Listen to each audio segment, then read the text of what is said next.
Tuition পড়িয়ে বাড়ি ফিরে ড্রেস চেঞ্জ করে সবজি আরে কেটে নিয়েছিলাম। বাঁধাকপিটা একটু ভাপ তুলে নিয়েছিলাম আর গ্যাসে বসিয়ে দিয়েছিলাম গরম জল আটা মেখে নেওয়ার জন্য। এবারে বসিয়ে দিলাম তরকারিটা। সেদ্ধ করে নিয়েছিলাম কেন, একটু তাড়াতাড়িও রান্নাটা হয়ে যাবে। আর মটরশুঁটিও একটু দিয়ে দিচ্ছি বাঁধাকপিতে, আমাদের জমিরই মটরশুঁটি। আর জানো তো আমাদের জমির এই মটরশুঁটিগুলো খুব মিষ্টি। আর এই যে আদা একটু কুড়িয়ে নেবো, এতে নিয়ে দিয়ে দেবো। আর শিলে আদা বাটবো না। লেচিগুলোও গোল করে নিয়েছি। এদিকে সবজিটাও আমার কষে নেওয়া হয়ে গেছে। বাঁধাকপি দিয়ে রুটি খেতে আমাকে যতটা না ভালো লাগে, বাঁধাকপির তরকারি দিয়ে মুড়ি খেতে আরও বেশি ভালো লাগে।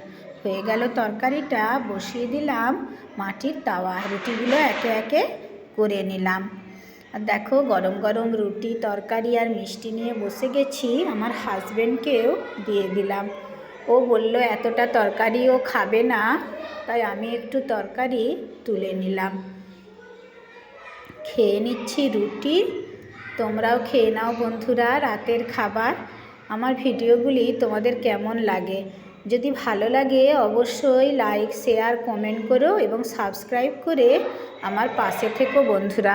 অনেকেই আমার ভিডিও দেখে কিন্তু সাবস্ক্রাইব করে না, তাই তোমাদের কাছে আমার অনুরোধ, তোমরা অবশ্যই আমার চ্যানেলটি সাবস্ক্রাইব করে পাশে থেকো।